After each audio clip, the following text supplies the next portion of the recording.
Alrighty, class. How is everyone doing tonight? Great, awesome. There's a big, exciting Jays game going on right now. So if someone's watching class right now and know the score, feel free to update me. But yes, this is the first week of October, October the 4th, Tuesday. We're currently week number 5 in term 1A. Again, this is PLAR History and Geography. Again, PLAR History, Geography here at Wassa in Silico. Once again, my name is Jonathan, and I am your teacher for this course.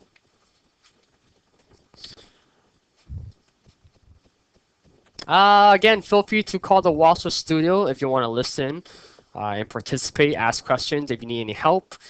If you have internet access in your community, at your learning center, or even at home, feel free to download Smart Bridget. That way you can see my screen, see your notes, and so forth like that. Again, get in touch with me and get a hold of me anytime. Give me a call during my office hours. My cell number is on the screen as well. Send me an email, jho@nnec.on.ca. Fax me if you have a question or fax me your assignments. Facebook, Jho Wassa, and my YouTube channel where I post all the lessons, Jho Wassa as well.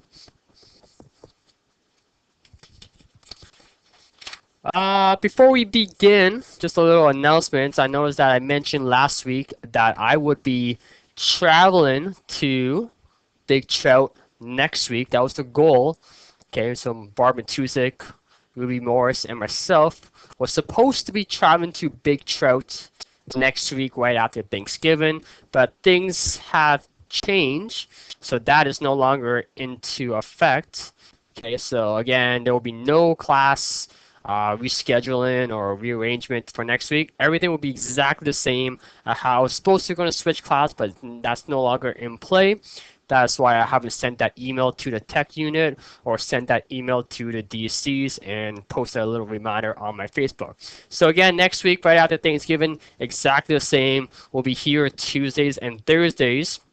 However, with Tuesday, Ruby, and myself will be still going to Big Trout later on in the term, probably around week 8 or week 9. Okay, so later it's going to be pushed back a few weeks. Okay, so don't panic for everyone in Big Trout. We will be coming. Hopefully, we'll be hosting an open house, bringing a lot of food, prizes, swags, so forth, helping students, tutoring students if you want to register, and all that. Okay, so again, that's going to be later on in this term, term 1A, probably around week 8 or week 9, give or take. Okay, so again, no changes in the meantime. Everything's exactly the same. Again, if something does changes, if I'm going to switch classes, I'll let everyone know. But again, in the meantime, everything is exactly the same. Alrighty. Let's check a look at that J score game. I believe it's still 2-2. And it is still 2-2. Alrighty. Over the next hour or so, 50 minutes, we're going to start lesson number 3. We're going to start lesson number 3. Okay. So our goal for this week is we will, and I promise we will, finish lesson number 3, which means that hopefully, and probably will be by Thursday, history will be all done and wrap up. Okay, so we got 2 more lessons in terms of lesson number 3. Short lesson. Today we'll be talking about Quebec separatism, and then on Thursday we're talking about Canada's free trade, the Constitution Act, and famous Canadian political women. Okay, that's for Thursday. But again, today we're looking at lesson number 3, Quebec as a province, and Canada in the 1960s. Again, class and students, if you have your textbook, please turn to page 19. Okay, page 19 in your workbook. That is where we will be starting for today. So, learning goals and what we will be discussing. In terms of assignment 7.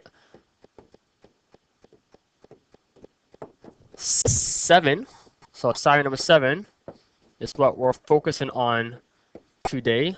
A very short assignment, only 2 questions. However, I have integrated and plugged in other information as well. to, again, provide a class with deeper understanding. That way they can learn our perspective in terms of critical thinking, flexible thinking, not just knowing the facts and the content. Okay. So what we will be discussing, our main focus will be the Quiet Revolution. Okay, what was the Quiet Revolution? What took place? What made it stand out? And how it really shaped the identity again of Canada. Some key political figures. Okay, so again, we're integrating some social movement and some political aspect. So Maurice Duplessis is who we'll be discussing, and we'll be talking about a guy named John Lesage. Again, two political figures, otherwise known as former Premier of Quebec. And lastly, we'll be talking about our group called the FLQ and what they oppose and what transpired because of that. Again, in terms of assignment 7, very short, not necessarily a short lesson today, but again, we'll see how far we get. If we do have more time, we'll just continue so forth. Again, hopefully more students will be calling in, engaging with us, asking questions, helping them out in terms of their assignments. That way they can finish out their assignments, improve their literacy skills, and then they can write their tests, get their credit, and move on to other courses that they can work on. Alrighty? Are there any questions? Any questions? Again, feel free to just ask and just let me know. So we did start it with a few slides last class. So again, we'll quickly go through these slides and we'll just continue where we left off. Canada in the 60s. Again, moving along on our timeline. So we're now in the period of the 60s. Moving back here in Canada, 1960. Prime Minister was Pierre Elliott Trudeau. He was Canada's Prime Minister. The 60s was the period of traditional values that was rejected. Okay, so traditional values and establishment were rejected. People start to challenge their authority, and people start to challenge the social inequality as well. In other words, Canadians really want to see change. Change that will reflect their point of view in their Canada. Okay, kind of like what's really happening today, where Canadians are stepping up, voting, voicing their opinion, and really shaping Canada as a nation in terms of their viewpoint. So in the 60s, this is what was happening. They want to see change, change that will reflect the people. And a lot of change happened. Some examples, you don't need to know this, but just again, just to show and emphasize the amount of change that happened in the 1960s. So we got the immigration policy that was reformed, where Canada started to look for skilled laborers, new Canadians from Asia for the first time. We have a new Canadian flag in 1965, which is the flag that we know today, the red and white maple leaf. 1966, we adopted a national health care where we benefit from all that.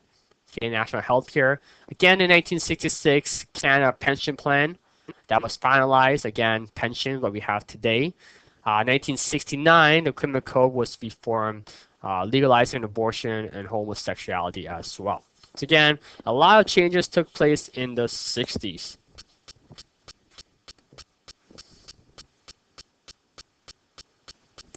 So our focus for today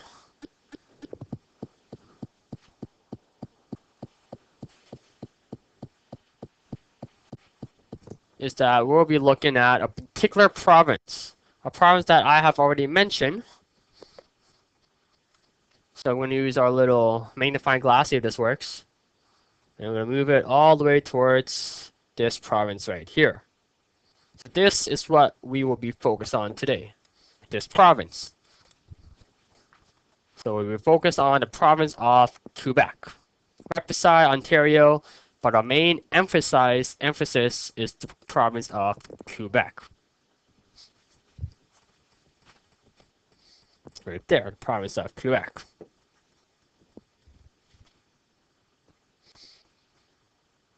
So a little background content about Quebec and what that province was going through and all the changes that was happening.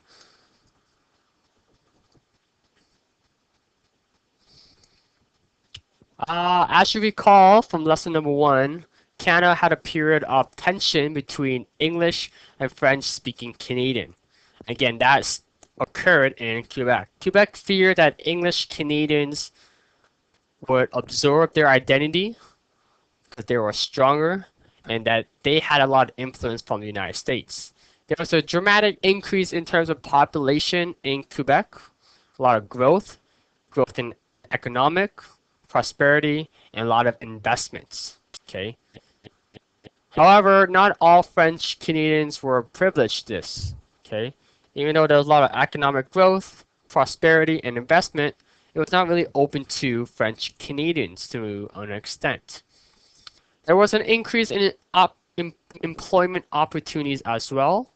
However, there was a decline in religion practice. Okay, people started to move away from religious practice, away from the church, because they saw new ideas that came from the radio, new vision that they saw on television, and this brought a newer picture in terms of their society and a way of living. Hello, hi there, Fort Hope. Hi. Is this Laura? Yeah. Hi, Laura. How are you tonight? Hi. Good. Good. Anything exciting right now in Fort Hope? Are you watching the Blue Jays game right now that's on TV? No. No? Just working on your assignments? Thanks. I haven't got to work on my assignments lately. Oh, that's okay. As long as you're still active and you're still motivated and you're slowly working on your assignments, that's all that is, okay? But again, yes, continue to work on those assignments. It's okay. It's okay even if you're a bit behind. That's not a problem. But as long as you're still slowly working on it and still coming to class on a regular basis, that's great. Okay. What did you do today? Anything exciting? I just especially the most try to. Oh, you tried to. Okay. I met your friend Rebecca Drake. She was in town in Sioux Lookout the other day. So I met her and helped her with some of our history assignments. So it's great to see her in person. It was also great chatting with you too, Laura. So that's awesome. Yeah. So, We got a tutor for math. what's that? Sorry, you're working on math, I heard? No, we got a tutor for math. Oh, you guys got a tutor for math. Is that what you're working on right now? Math? No. No? Well, But you guys just got a tutor for math. to. You're trying to? Are you working on other PLAR subjects as well? Yeah. Which one are you working on the most right now? I'm Besides, just trying to figure out the math and oh, you're trying to figure out math. Okay. yeah. So Bonnie's PLAR math. What about English and science? Are you working on those two classes as well? Yeah. Yeah, so you're doing all four at once. Wow. That's great. Yeah. Busy. I know, I'm busy. Usually students only focus on one or two courses at once, but for you, you're working on all four at once. That's great. So again, continue to work on all four. Don't forget about our course, PLAR History and Geography. But I do recommend in a way, you work on that one course that you have done the most. So for example, if you have done the most work in math, try to finish that off. That way you can write the test and just finish off and cross it off the list. That kind of makes sense? It's okay that you're working on all four. There's no problem with that, okay? But sometimes it just helps if a student just focuses on one or two and they really focus on it. So for example, if you're almost done math and have to do maybe only one more lesson, do that, finish that off, and then finish that course and then focus on something else. But again, don't forget about my course, History Geography, also important as well. Okay? Yeah. Yeah. Before I continue lecturing and going through these notes and slides and content, like always, any question with assignment? Need any help with anything? Um, Are you still working on assignment 4 or 5, I believe, if I'm not mistaken? 4. 4? Okay. Wait. Yeah, 4. Awesome. 4. So again, any questions? What's Any question with that? Any difficulties? Oh, there's this one, I forgot this one thing I skipped on assignment. Wait. Assignment, on assignment 3, I think, Yes. where that education, employment, and family role. That one. At the chart? Yeah, Yeah. it sounds like, sounds confusing, I don't know where it says that men have more education than the women, or something about employment. You just told me the answer in a way. You just told me the answer. So basically for I that, know, but I don't know which one to put it under, education or employment. that men have more jobs or more school. Jobs have more men and what? Okay, so let's do the first one together, where it says education. You see that one? Education, then it goes women, then it goes men. Yeah. So for that part, it's basically asking what kind of jobs did women have, sorry, what kind of school, what kind of education did women have back then? For example, did women go to school? Did men go to school? Yes, no. Did they go to university, college, high school? What kind of education did women have? And what kind of education did men have? Good question. Yeah. And then the second row says employment, so jobs. What kind of jobs do women do back in the early 1900s? Okay, think about family, taking care of the house, taking care of the children, and all those domestic duties. And what kind of jobs did men do? Okay, what kind of jobs were open to men? What kind of opportunities did men have in terms of jobs or in the work field? Okay. And then the last role talks about family role. Okay. Again, what were women expected to do as in the family? Okay. So for example, taking care of the kids, cooking, cleaning, raising the children, stuff like that. And what kind of family roles did men have to do back then? Expectation within the family role. Okay. Does that kind of help? Or are you still Yeah. confused or are you still stuck? No. That You helps. okay? It's okay if you're still Yeah. confused and still stuck. It's not a problem. Just let me know and I can rephrase it and clarify it as well. Okay. So for that question, feel free to use jot notes. You don't have to write a whole essay or paragraph. I know it's a little small section, a little chart, but for that part, you can always use a jot notes. I'm okay with jot notes for that. Okay. Okay. So I think you know the answer. I believe you know the answer. You just gotta put it into words too. Okay. That's a second battle of going through all these courses. Okay, contents is important. The collection of knowledge and content and facts is important, but the other part is that we gotta articulate our understanding in terms of writing as well. Okay, which is the more important. Okay, which is more important. Improving our reading, writing, and literacy skills as well. Okay, so that's great. Okay, if you want, you can always Okay. tell me the answer orally. Okay, that's another form of learning as well, and I can always mark you that way as well. Okay, Okay. okay. So hopefully that clarifies it. Hopefully that helps with that questions. Okay. Anything else? Anything? Um, Look through no. it, go through it, find anything, just let me know. Okay. Okay. All right. Awesome. So if you're wondering where we're at, Laura, we're on page 19 in the textbook. We're just going through lesson number 3. Okay, we're starting lesson 3, and we probably will finish history by the end of this week. So we got today and Thursday. Then after that, history should be done, and then next week we'll start geography. Okay. Okay. Okay, so that's our goal. That's a little timetable that I have planned out. A long range plan. Again, if something changes, so we need to add something, not a problem. Okay, so again, Laura, I don't mind taking 20 minutes and helping you with your assignments. Okay, that is way more important. Okay. Okay, all right.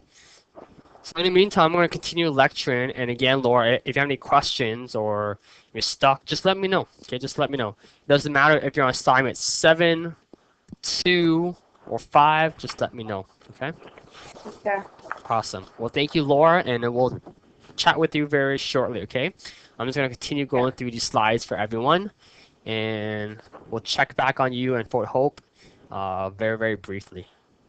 But don't go anywhere, okay? Don't go anywhere. Don't leave us. Okay. Okay.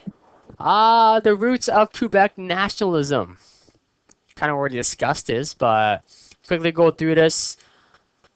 English speaking versus French speaking, they disagree about how Canada should be run and what it means to be Canadian. Again, English and French usually bump heads and have different viewpoints. French Canadians will worry about English Canada's influence on their culture and their economy. And as a result, they don't want to give that up. And Quebec wants to be its own nation.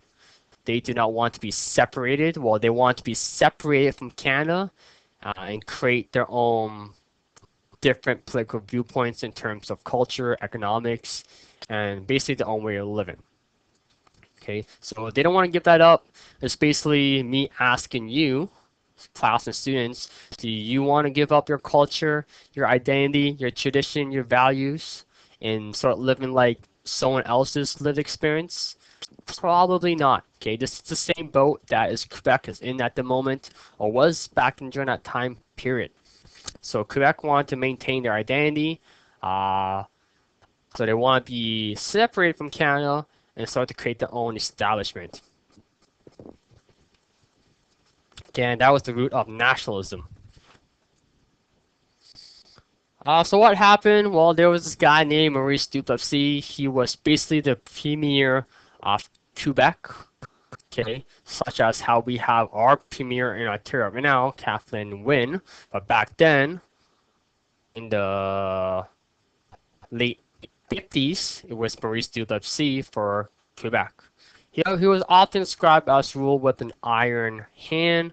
He was remembered for his anti-communism during the Great Depression, and he basically really prevented social and political change.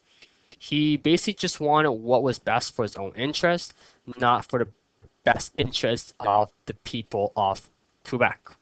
So again, there was private enterprise, low taxes, influence from the Roman Catholic Church, old establishment order, a lot of influence from the Americans and American investments and agreements with them. He opposed labor union and so forth. So basically, Quebec wanted change, and Maurice Duplessis simply said no. In other words, give or take. Okay, people want to see change. They want to maintain their identity and culture and start being different. But he didn't really care to an extent, and that's basically what it was. And he later just died in office, sadly to say. Again, other opposition to Duplessis were political motivated people, intellectual community, some clergy, union leaders, and they often found that he and his party were corrupted. So again, Quebec and his people within that province wanted to emphasize change, okay?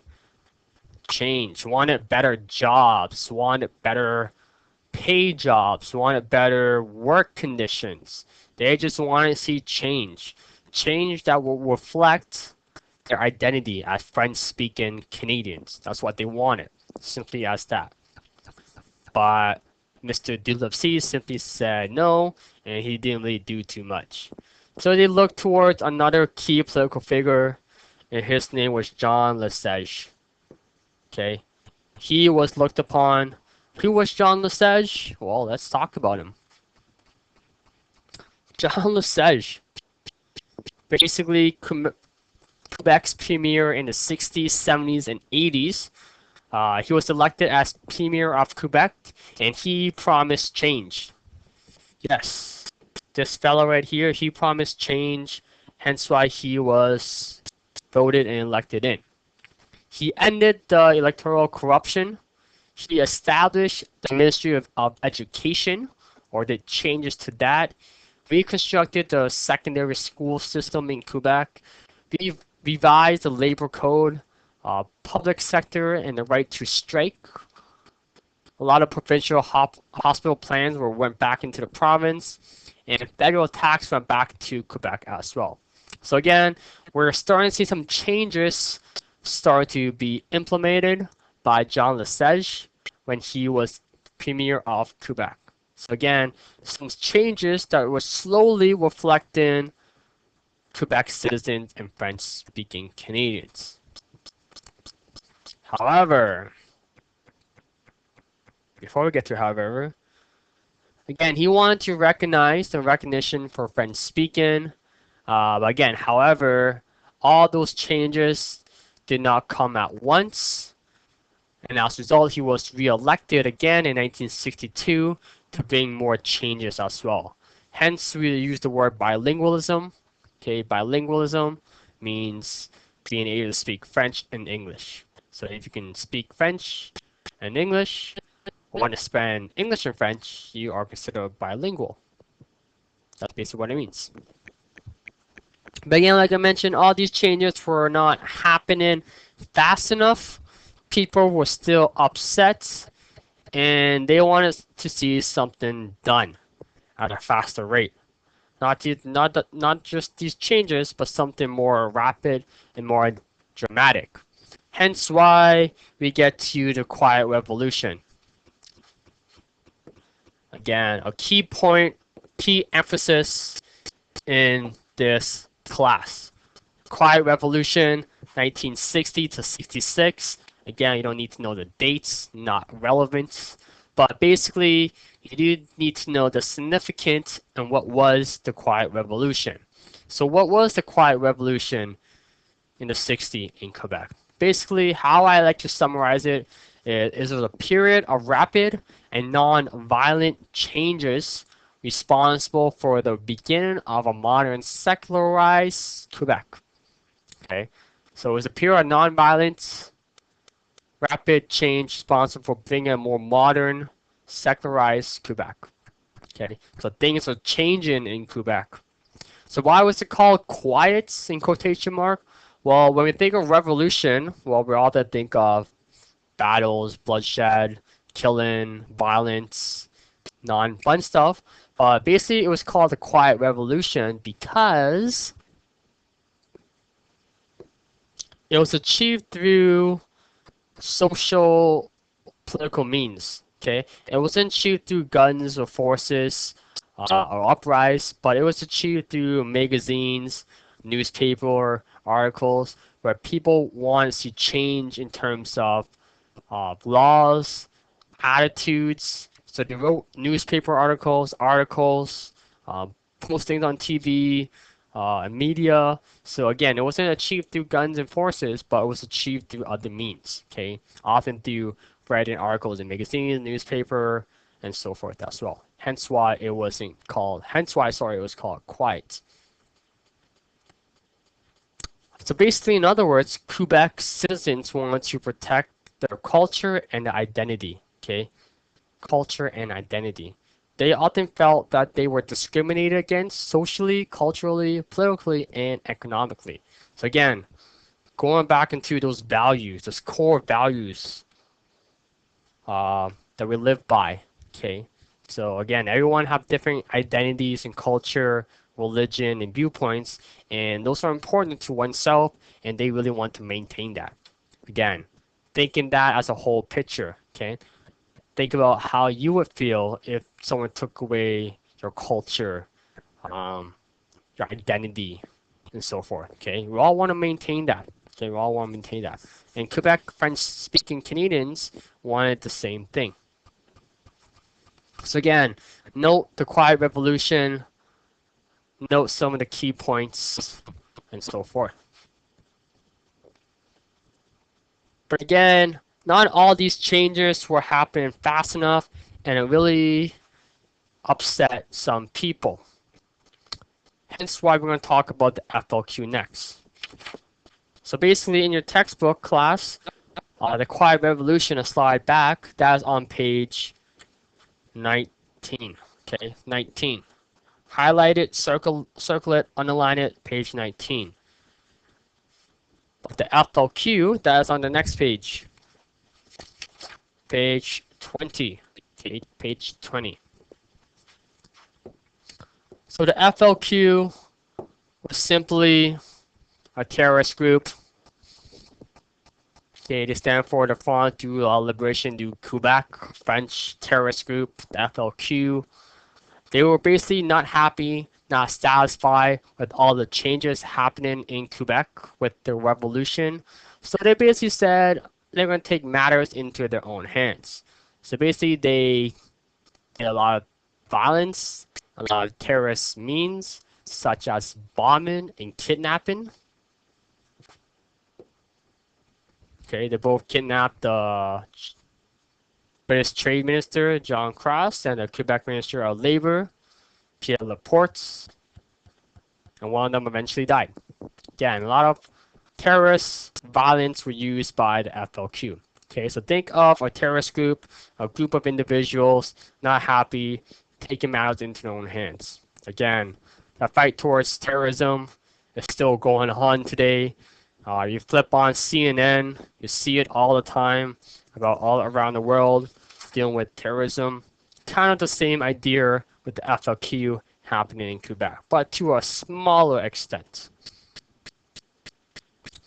So why was it significant? Well, it led to something known as the War Measure Act.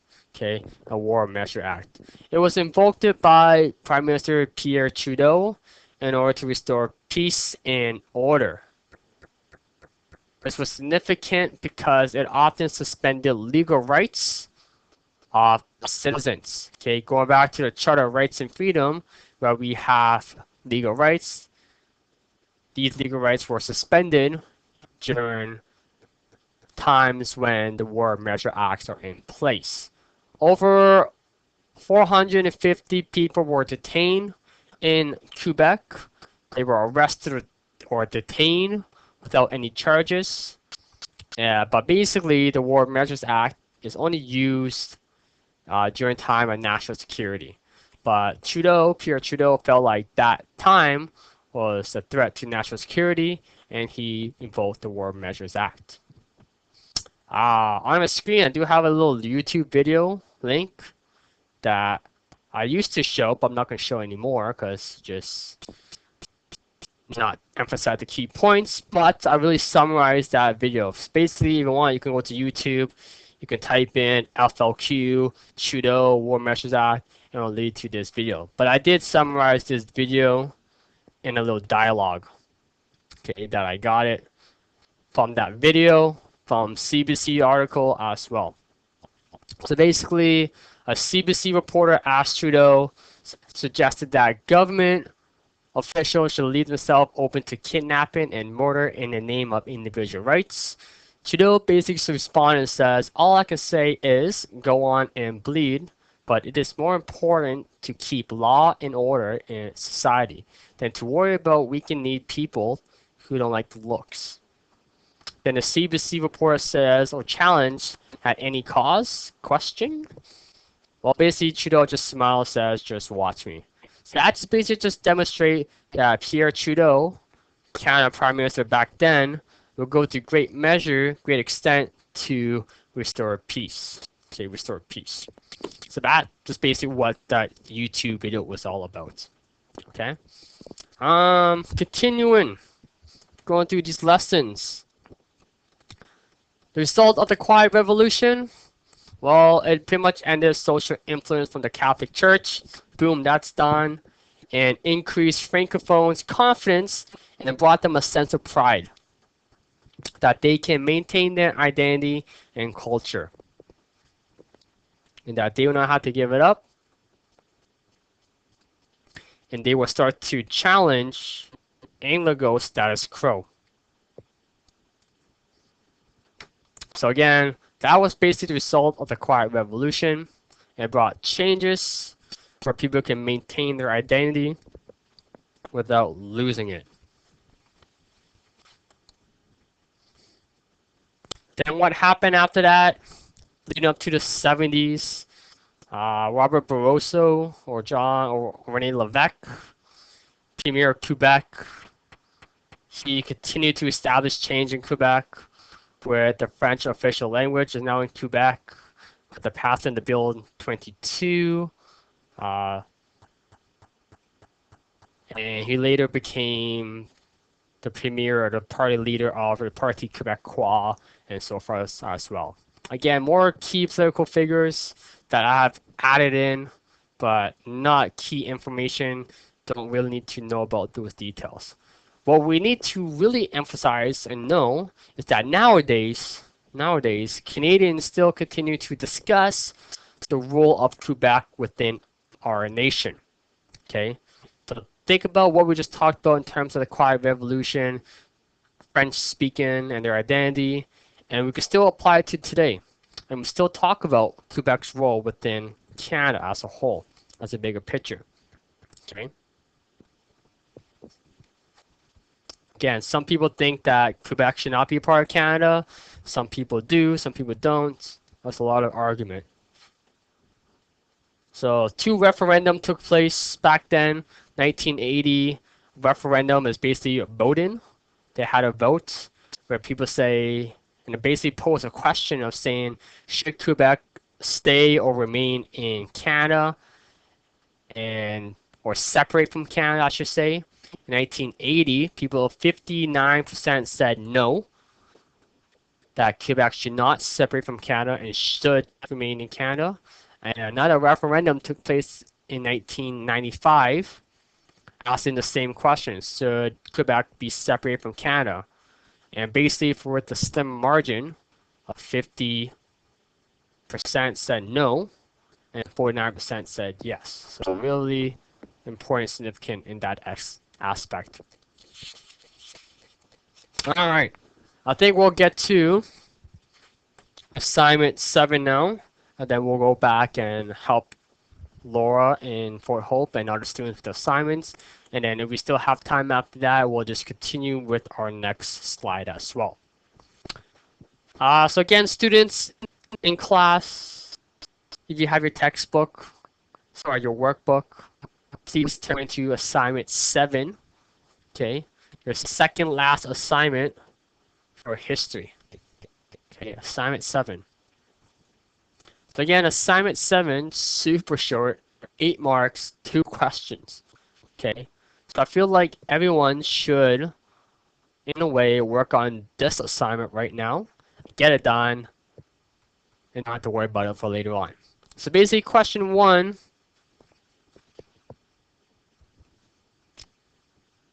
On assignment 7, provide specific details to describe the Quiet Revolution. Why was the revolution necessary to the people of Quebec, and what did various political leaders do in support? Okay, so all of this is on page 19.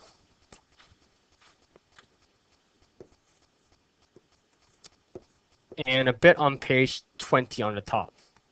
Okay, basically describe in some details and content what was the Quiet Revolution. What was it? Okay, what was its goal? What was the purpose? What was it striving to do? And then why was it necessary for people of Quebec? Why did Quebec want this? What did they want to see? What kind of changes did they want to see? Okay, stuff like that. And the other aspect for that question was, which key political leader played a role in this? Okay, Okay. Key political leader. Okay, think of his name. Okay. John Lesage. Okay. He was the key political figure. But what did he really do? Okay. What did he do to support this? Again, that was on page 20 in a way. Yeah, that's on page 20. Okay, so kind of a little two-part question. So what was the Quiet Revolution? And what did this guy, John Sedge, do in order to support this? Okay, all that is in your textbook. All that is what we covered today. If you have any questions, let me know. I'm here to help. That was out of 5 marks. Okay, note the value of marks given. So I'm looking for some details. Okay, there's lots of lines given for that questions. Feel free to use those lines. Add details and depth to your answers. If you need more space, use the back of it, staple an extra page as well. Okay? So that was question number 1. Question number 2 talks about what was the FLQ, or who were the FLQ. Describe them as a group or as an organization, and name 2 things that they were responsible for doing. Okay? So, who were the FLQ? Okay, I don't need to know their French name. Okay, that's not significant. But who were they? Okay, what did they want to do? What kind of group are they? What kind of organizations are the FLQ? Okay, and name 2 things that they were responsible for doing. Okay, not just one, but kind of 2 things. Okay, it kind of relates, but 2 things that they were responsible for. Okay, 3 marks. Okay, so again, a bit of questions about the FLQ. Again, that was on the bottom of page 20.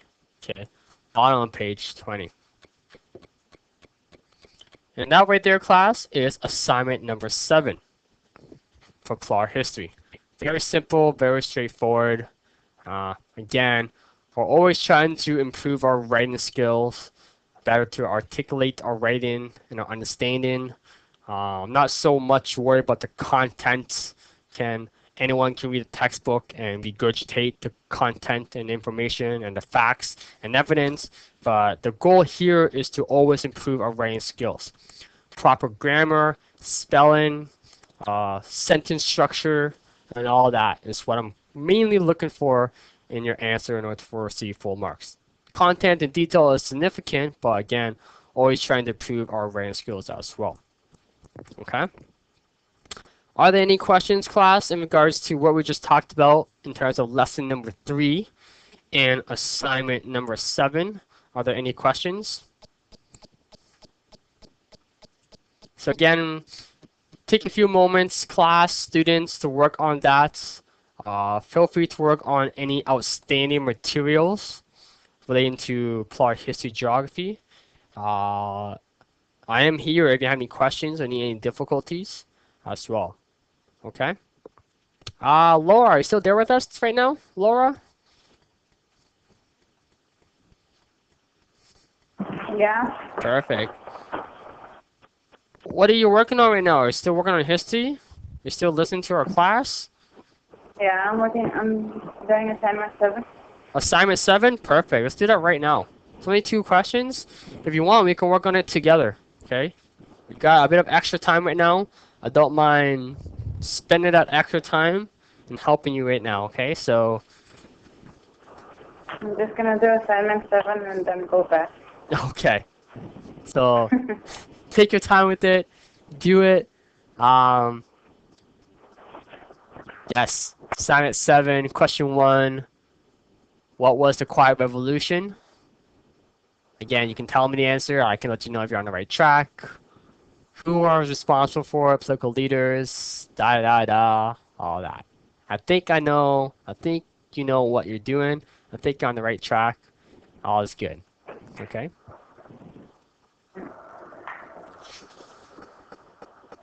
I'm just reading. Okay. Reading it. That's good. No, you take your time, okay, Laura? That's great that you're in class calling in. It's great to see that you're taking that initiative and that responsibility. of coming to class on a regular basis, and I'm sure that your marks will reflect that you came to class. But again, remember that if you have any questions, don't hesitate to ask. Okay, I know that for the most part, everyone have a good understanding, a good grasp of these materials and content of what I'm asking. But again, just want to emphasize that if you have any questions, or just let me know. Okay, just let me know. And that goes towards all teachers as well. Okay, so again, if you're stuck with PLAR math, just ask Bonnie, for example. Okay, so again, take advantage of teachers and how they can Like to help you. rest. Okay. What was that? Nothing. No, what did you say? No, I said she just likes to rest. I said. That I like to rush you guys? No, I'm just kidding. When you said ask Bonnie, I said she just likes to rest. She just likes to what? Nothing. Oh, I can't clearly hear what you're saying, but that's okay. That's all right. So that's our class for today, students. So basically, like I mentioned, I probably won't start this right now because I don't want to just rush through it. I might just call it a night early. But basically, our game plan for next class on Thursday is that we will be looking at the Constitution Act of Canada that was basically established in 1982. Okay, so we'll be looking at the 80s. We'll be looking at free trade. We'll be looking at Brian Mulroney, not a popular prime minister in Canada, and what he wanted to do to please French Quebec citizens and how he really made indigenous population angry with the Meech Accord and so forth. We'll be talking about Canadian women in politics, such as how they took a step in terms of becoming political leaders, in terms of key positions such as the Governor General and the Prime Minister. We'll talk about those four ladies next class. And then I got a bit of background content about some indigenous contents that led to the 80s up until present day. And then we'll wrap things up with assignment number 8. Again, another short assignment out of 16 marks. And that's it, class. History is done. And then the following week, week number 6, right after Thanksgiving, we'll start geography. We start the geo part of this course, okay? Remember, this is social studies, even though it's called history geography. This is the social studies component. We're basically taking history and geography and putting it into one course. Okay, hence why it's called history geography. Okay, but you will see some bit of overlapping in terms of its content, facts and details that we talked about in the history and geography as well. Okay, so that's the game plan for next class, down the road, next week, and so forth. Okay, so again, students, work on your assignments. Once you have done assignment 1 to 8, and I have marked it, give you feedback, you can write your tests for history, and then you can work on assignment 9 to 9 and 16 for geography, and then you can write your geography test, and then you'll be done. Okay, so 2 sections, 2 tests. Again, nothing hard. Pretty all straightforward. All right, are there any other questions before we call it a night? Are you there by yourself again, Laura, in the Learning Center? Yeah, Yeah, no one's there with you right now? I'm just starving. Are you there every night? So, You think so? That's good. That's good. That's good. That's good. on the one, wait first. When it says to describe the quiet revolution, that word says it was quiet because. Yes. Okay. So you can say why it was called quiet. So say it was quiet because yeah, that line. But basically look at the sentence after that section, where it starts, the Quebec people wanted to. You see that in your textbook? Yeah. So yeah, look that sentence. Okay. They And wanted to protect and promote French culture. yes, that's really what is being emphasized. So that was the Oh. purpose of the Quiet Revolution, because they wanted to protect their French culture. It was called Quiet. You can include that because it was achieved through da da da.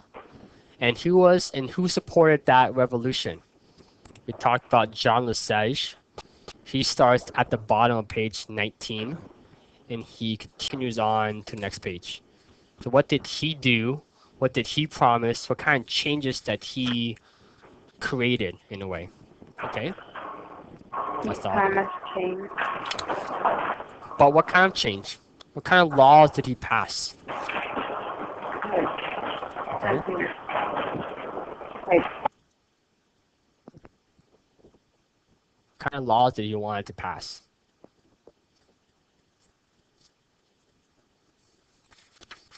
Are you still there with us, Laura, or that yeah. cut? Oh I'm yeah. just Okay. waiting for you to finish Okay. photocopy. I thought that cut off for 1 second.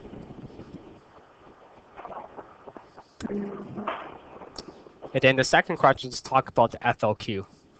Who were they, and what did they do? And you should be able to find the FLQ on bottom page 20. It's in bold letters. You cannot miss it. Okay. Alrighty. Yeah. Awesome. All right. Are there any other questions, Laura, and anyone else before we call it night? I think we'll stop it here for tonight.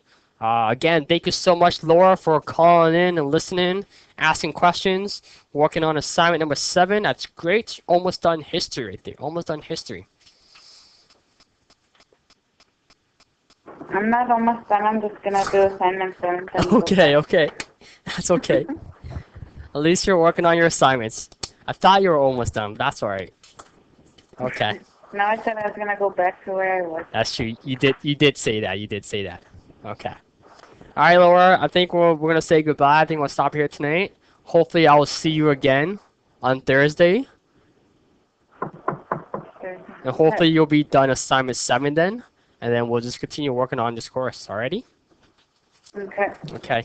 Well, you have a good night. Hopefully, you're cheering on the Blue Jays, and hopefully they're winning. And I'll see you on Thursday. Okay. Okay. Bye, Laura. Have a good night. Bye. Thank you. Bye.